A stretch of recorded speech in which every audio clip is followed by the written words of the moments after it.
Ito po ay papunta sa parking ng Palaisdaan.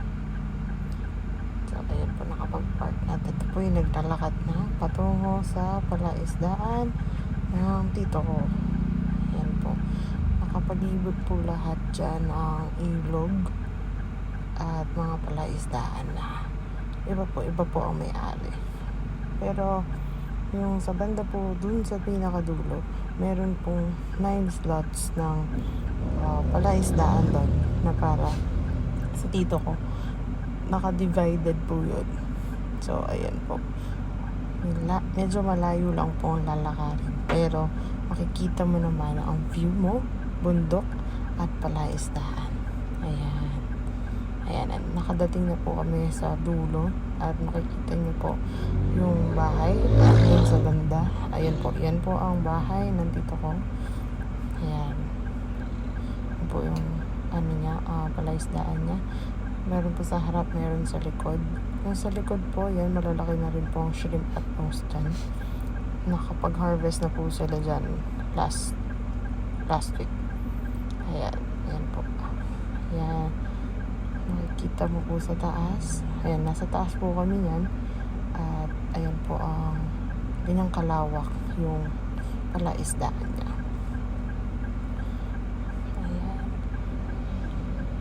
Ito naman po, saan po nilalagay yung mga semilya ng shrimp at bangus.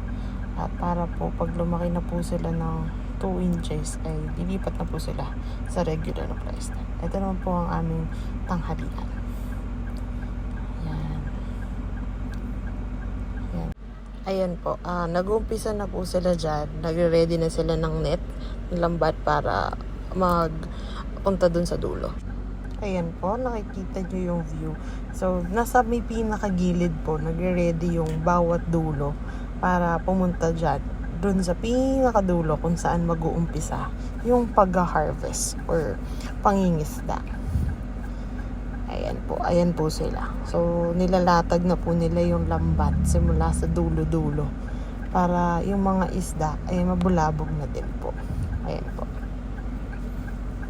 Ayan, papalapit na po sila. May mga tumatalon na pong hipon at saka bangus sabay banda-banda. Bawat banda po ng lambat, may tumatalon-talon na dyan. Ang sarap po ng buhay talaga sa probinsya. Ganyan po ang buhay sa probinsya. Unlimited po ang hipon at isda.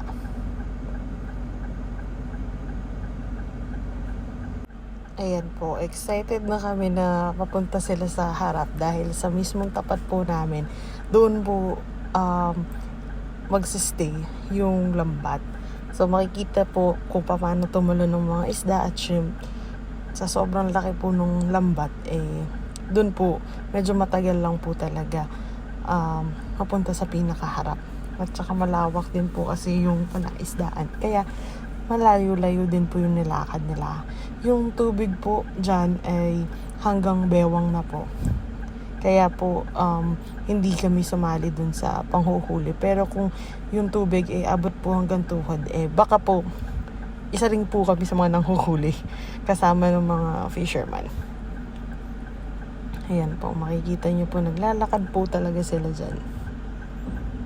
Diba po? Kung makikita nyo po yung tubig, papunta po sa may left side dahil nandun po kasi yung pinanggagalingan ng tubig. Meron lang pong kahoy na nakaharang doon. Kung gusto pong lagyan ng tubig, tataasan po yun. Tataas po yung kahoy at papasok po ang tubig. Kung gusto naman pong tanggalin yung tubig, tataas din po ulit yun para lumabas naman yung tubig.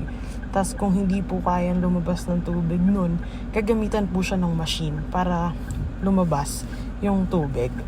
At every po mauubos yung laman ng pond, napapalitan din po yung tubig kasi dinidrain po yan para makuha po lahat ng mga isda at hipon na pinapalaki para mapalitan na din yung tubig nila. Ayan po. Ayan po siya.